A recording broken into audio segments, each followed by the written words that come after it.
देखिए class 5th का science transport and excretion का पार्ट 2 है। आज एक्सक्रीटरी सिस्टम हम लोग पढ़ेंगे। तो इसके पहले हम जान लेते हैं कि एक्सक्रीशन क्या होता है। एक्सक्रीशन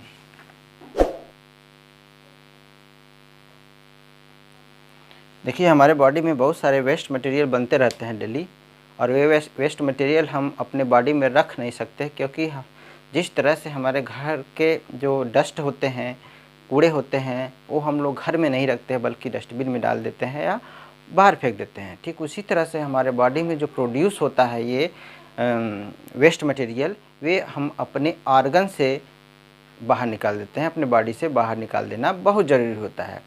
तो उसी तरह से हम लोग एक्सक्रीशन यानी कि एलिमिनेट कर देते हैं। Elimination of the waste material from our body is called excretion. Elimination of waste material from our body,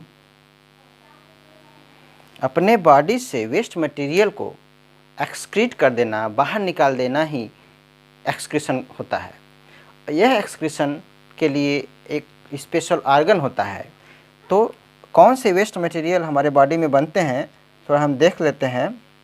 और कौन से, जैसे स्वीट हो गया, पसीना वेस्ट मटेरियल है, कार्बन डाइऑक्साइड वेस्ट मटेरियल है, और स्टूल वेस्ट मटेरियल है, यूरिन वेस्ट मटेरियल है।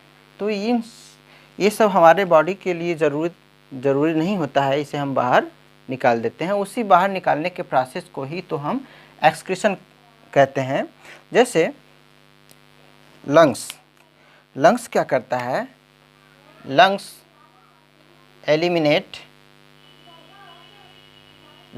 Eliminate carbon dioxide and water vapour,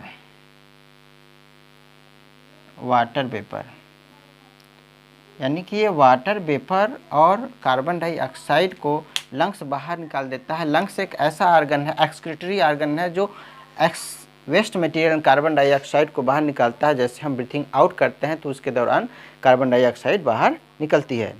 skin क्या करता है? स्किन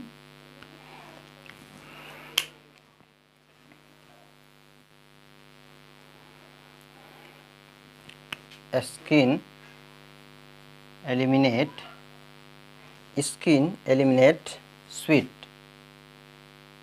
स्वीट में क्या होता है? Salt and water.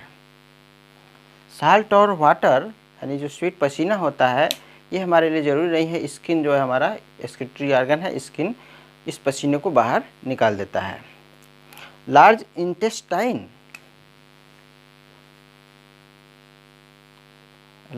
Intestine eliminate waste material in the form of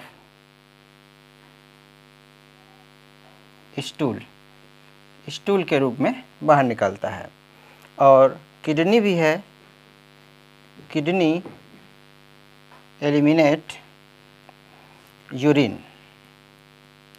तो ये हमारे ऑर्गन्स है जिसके थ्रू वेस्ट मटेरियल बाहर निकलते हैं। लंग्स के थ्रू कार्बन डाइऑक्साइड और वाटर वेपर निकलता है, स्किन के थ्रू स्वेट निकलता है, लार्ज इंटेस्टाइन के से स्टूल निकलता है, और किडनी से यूरिन निकलता है।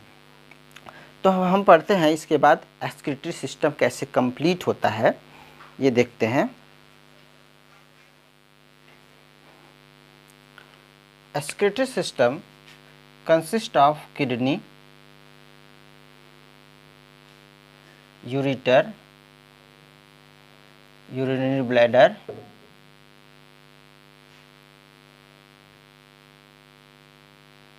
and urethra. तो किडनी, यूरेटर, यूरिनरी ब्लैडर और यूरिथ्रा, ये 4 पार्ट्स है। ये शेप किडनी का है,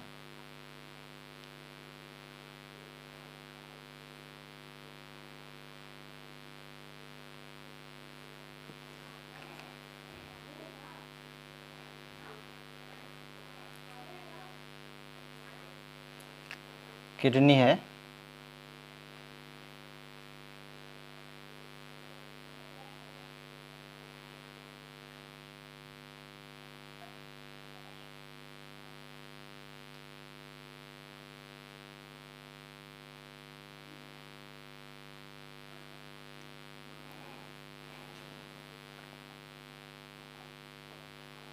kidney, ureter, urinary bladder,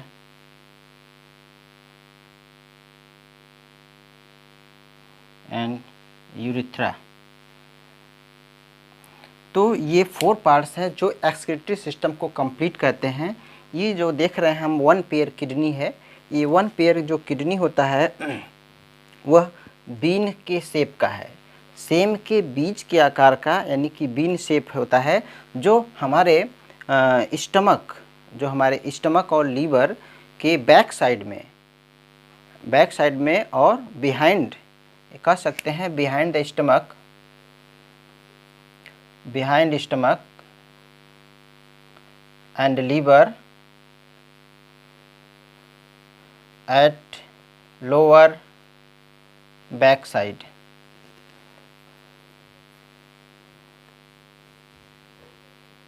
lower back area में प्रेजेंट होते हैं। तो ये जो किडनी होता है हमारा 1 पेयर होता है, 1 पेयर किडनी, जो कि स्टमक के पीछे लोअर बैक एरिया में प्रेजेंट होता है और ये बीन के आकार का होता है। और इस किडनी से हम देख रहे हैं यहाँ पर एक ट्यूब लाइक स्ट्रक्चर जनरेट हुआ है। इस ट्यूब लाइक स्ट्रक्चर को हम कहते हैं यूरेटर।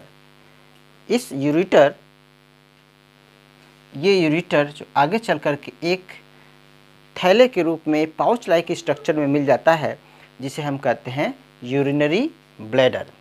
ये ब्लैडर में इलास्टिसिटी होती है और एक आगे की ओर हम देख रहे हैं एक ओपनिंग है, जिसे हम कहते हैं यूरिथ्रा।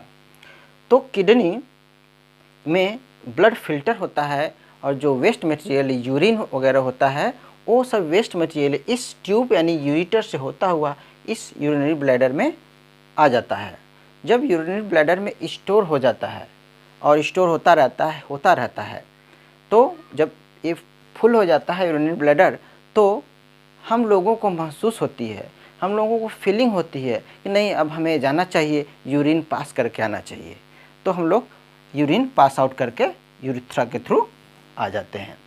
तो कहने का मतलब ये बीन शेप किडनी है, यानी वेस्ट मटेरियल सॉल्युबल फॉर्म में यह किडनी से यूरेटर में आता है, यूरेटर से यूरिनरी ब्लैडर में आता है, यूरिनरी ब्लैडर से यूरिथ्रा के थ्रू बाहर निकल जाता है। लेकिन इस ब्लड को फिल्टर करने का काम, यानी कि इसको एक नेफ्रॉन से हम, जो हमारे बॉडी में मिलियंस ऑफ नेफ्रॉन होते हैं जो किडनी में प्रेजेंट होते हैं, किडनी फिल्टर का काम करता है ब्लड को, तो ये नेफ्रॉन के थ्रू होता है। अभी हम सिंगल नेफ्रॉन का स्ट्रक्चर आप लोगों को दिखाते हैं।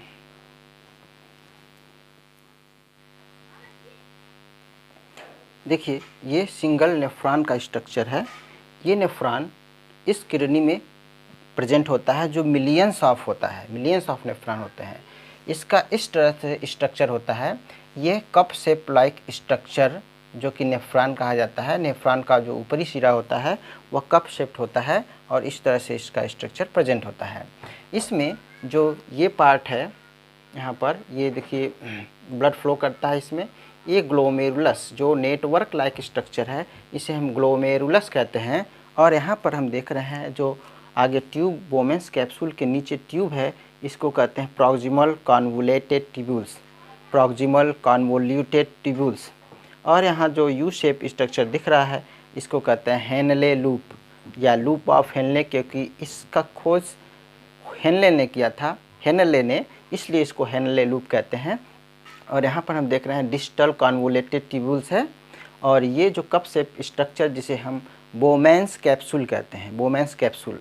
अब यहाँ पर ब्लड तेज़ी के साथ, ब्लड बहुत अफरेंट आर्ट्रियोल है ये, इस अफरेंट आर्ट्रियोल में बहुत तेज़ी से के साथ ब्लड आता है। और यहाँ पर इतना प्रेशर इसका ज़्यादा होता है कि इस साइड की ये अफरेंट आर्ट्रियोल है, ये इफरेंट आर्ट्रियोल है, और इसका जो ट्यूब होता है इफरेंट आर्ट्रियोल का थोड़ा सकरा होता है, पतला होता है इसकी अपेक्षा, तो ब्लड फ्लो करता है तेज़ी से। तो यहाँ पर प्रेशर के साथ ब्लड में जो प्रेजेंट वेस्ट मटेरियल है वह फिल्टर होकर के यहाँ पर बोमेंस कैप्सूल में आ जाते हैं। फिर यहाँ बोमेंस कैप्सूल से होता हुआ यहाँ प्रॉक्सिमल कन्वोल्यूटेड ट्यूब्यूल्स से होता हुआ हेनले लूप में आएगा। हेनले लूप में आने के बाद यह डिस्टल कन्वोल्यूटेड ट्यूब्यूल्स में आएगा, और डिस्टल कन्वोल्यूटेड ट्यूब्यूल्स में क्या होता है ना, उसका रीएब्जॉर्प्शन होता है। रीएब्जॉर्प्शन क्या होता है ये हम बताते हैं।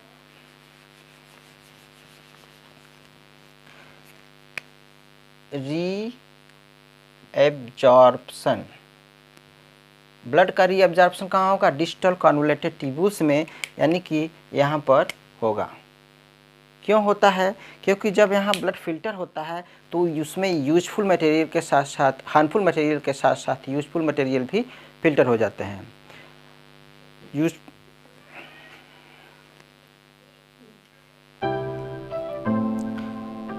तो यहाँ पर अनवांटेड मटेरियल के साथ साथ वांटेड मटेरियल भी फिल्टर हो जाते हैं। तो उस अनवांटेड मटेरियल जैसे कि ग्लूकोज है, साल्ट है,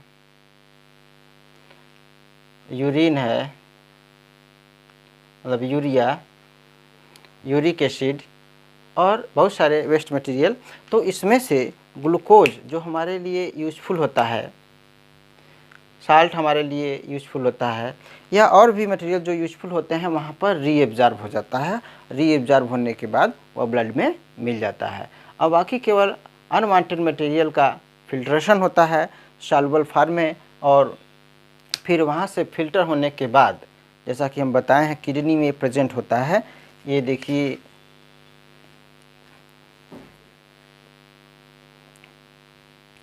ये किडनी है,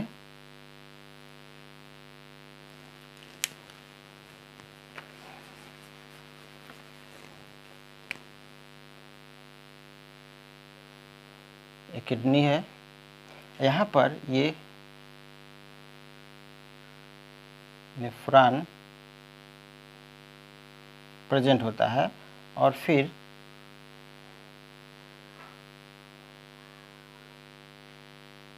यहाँ पर, तो यहाँ से पूरा प्रोसेस जैसा कि इसका हम बताए हैं, ये स्ट्रक्चर इस किडनी में प्रेजेंट है, और इस किडनी में फिल्टर होने के बाद यह यूरेटर से होता हुआ फिर यूरिनरी ब्लैडर में आ जाता है।